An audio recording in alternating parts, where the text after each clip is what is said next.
Bob the molecule decides to visit his friends, his fellow molecules in the three states, the solid, liquid and gaseous state. Let's see what he observed. He first goes to his friends in the solid state. He sees that the molecules are packed together very tightly and they vibrate about their mean positions. He's not happy. He sees his friends in the liquid state. He sees that the molecules are able to move. They are not as close to each other as his friends in the solid state were.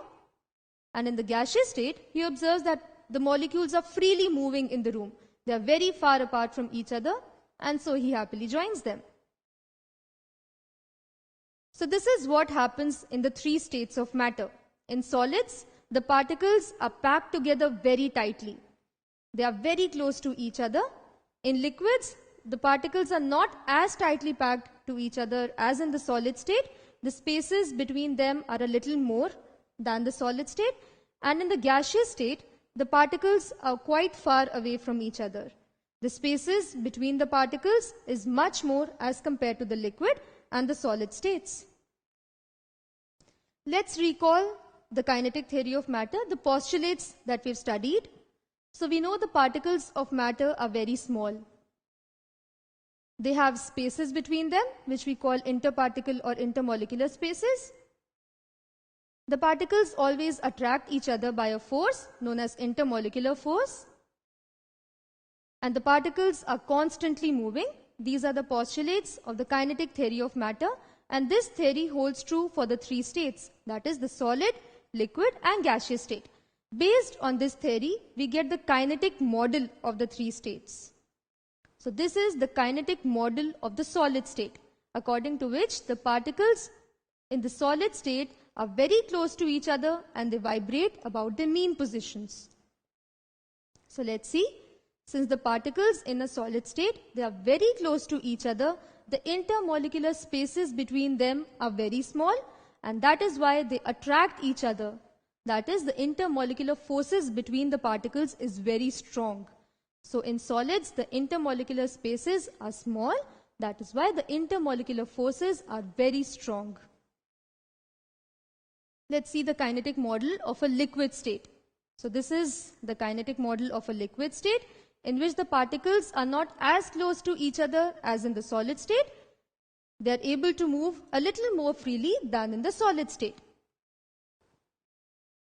So this is what we get for the liquid state.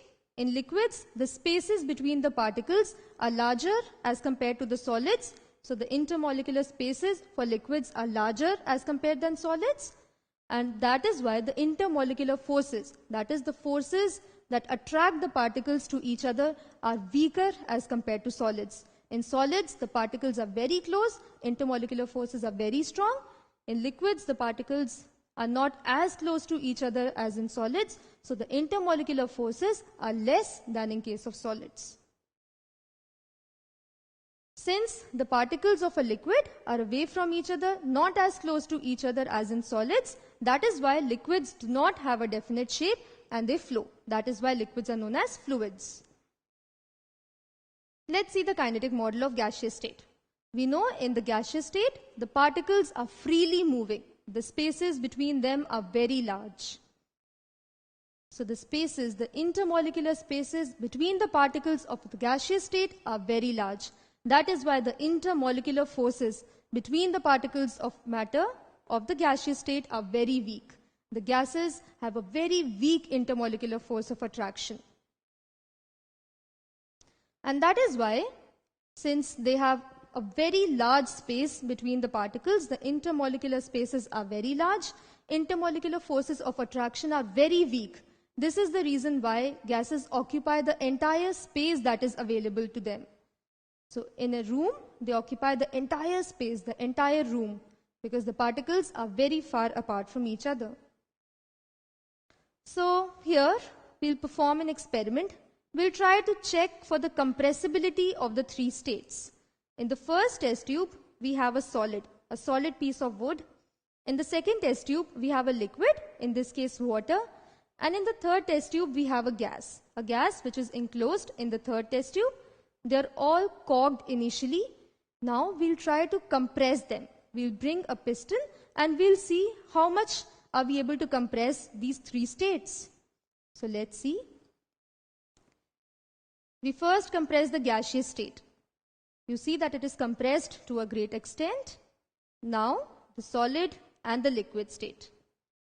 So you see that for solids, the compressibility is negligible. The piston does not move at all. In case of liquids, the compressibility is a little more as compared to solids. The piston moves a little down, and in the gaseous state, you see the greatest compressibility. You can compress the gases to a very large extent. Why is this happening? This happens because right now we saw the kinetic model of the three states. In the gaseous state, the particles are very far apart from each other. They have a lot of intermolecular space. So when we compress them, these particles occupy the spaces, the intermolecular spaces, and that is why we can compress them. But in case of solids, we know that the particles are very tightly packed to each other. The intermolecular spaces are negligible. That is why when we try to compress them, there is no space that these particles can occupy, and that is why the solids have negligible or the minimum compressibility. So the compressibility for solids is the least, the compressibility for gases is the highest. Sponge, you must have observed, it can be easily compressed. So does it mean that it's not a solid? Well, no. If you'll observe, this sponge has pores, the small pores in it. These pores trap air. So when you compress it, the air is expelled.